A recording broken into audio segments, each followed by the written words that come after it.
بسم اللہ الرحمن الرحیم۔ اس ویڈیو کو سننے والے تمام ناظرین کو السلام علیکم۔ آپ صلی اللہ علیہ وسلم کے مبارک زمانے کے اندر تو وحی الہی کے ذریعے نبی صلی اللہ علیہ وسلم کو یہ بات بتائی گئی کہ کون کون منافق ہیں۔ آج کے ڈیٹ کے اندر تو کسی مسلمان کو جو اپنے آپ کو مسلمان کہتا ہے، ڈکلیئر کرتا ہے، تو منافق ڈکلیئر نہیں کر سکتا۔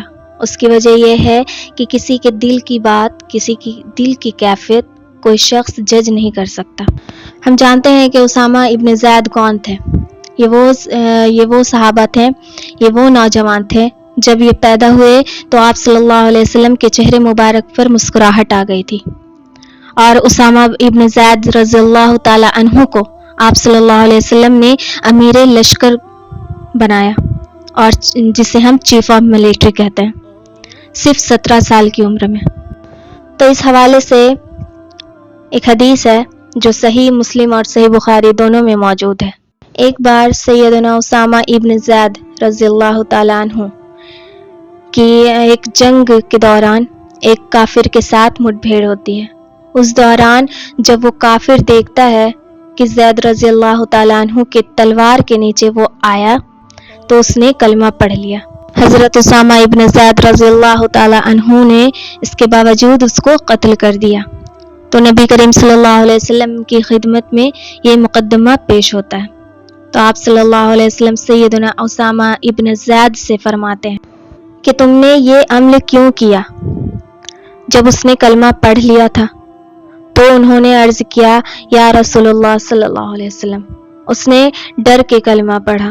تو آپ صلی اللہ علیہ وسلم نے فرمایا، کیا تم نے اس کا دل چیر کے دیکھ لیا تھا کہ اس نے ڈر کے کلمہ پڑھا ہے؟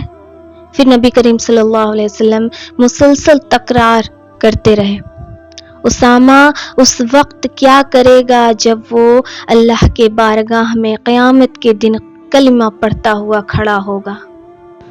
اسامہ تو کیا کرے گا؟ اسامہ تو کیا کرے گا؟ یہ جملے آپ صلی اللہ علیہ وسلم نے اتنے بار ریپیٹ کیے کہ حضرت اسامہ بن زید کہتے ہیں کہ میں دل میں خواہش کر رہا تھا کہ کاش حضور پاک صلی اللہ علیہ وسلم خاموش ہو جائیں۔ اور اسامہ ابن زید رضی اللہ تعالیٰ عنہ کے الفاظ ہیں صحیح مسلم میں کہ میں نے اس دن خواہش کی کہ کاش آج سے پہلے میں کافر ہوتا اور میں آج کلمہ پڑھتا، اور اس کلمے کی برکت سے میرے کفر کے وقت کے سارے گناہ دھل جاتے۔ حضور پاک صلی اللہ علیہ وسلم کے لاڈلے کا یہ حال تھا۔ تو آج کے زمانے میں ہم کسی کو منافق کہہ نہیں سکتے ہیں، کیونکہ ہمیں پتہ نہیں ہے کہ اللہ کے سامنے کون کیا ہے، یہ صرف اللہ بہتر جانتا ہے۔ ہاں، لیکن اس زمانے کے اندر یہ تھا کہ وحی کا سلسلہ جاری تھا۔ اللہ علیہ وسلم نے منافق کی پہچان بتائی کہ وہ اوپر دل سے کلمہ پڑھے گا تاکہ وہ مسلمانوں کی تلوار کے نیچے نہ آئے، اور جہنم کا سب سے نچلا درجہ حاویہ ہے جس میں منافق رہیں گے۔ اللہ اکبر۔ تو بنا کچھ سوچے سمجھے کسی کو جج مت کرو، ہو سکتا ہے وہی اللہ کی نظر میں اچھا ہو اور ہم ہی اچھے نہ ہو۔ تو بس دعا ہے کہ اللہ ہم سب کو توفیق دے، آمین۔ اور یہ ویڈیو پسند آئے تو لائک، شیئر اور سبسکرائب کرنا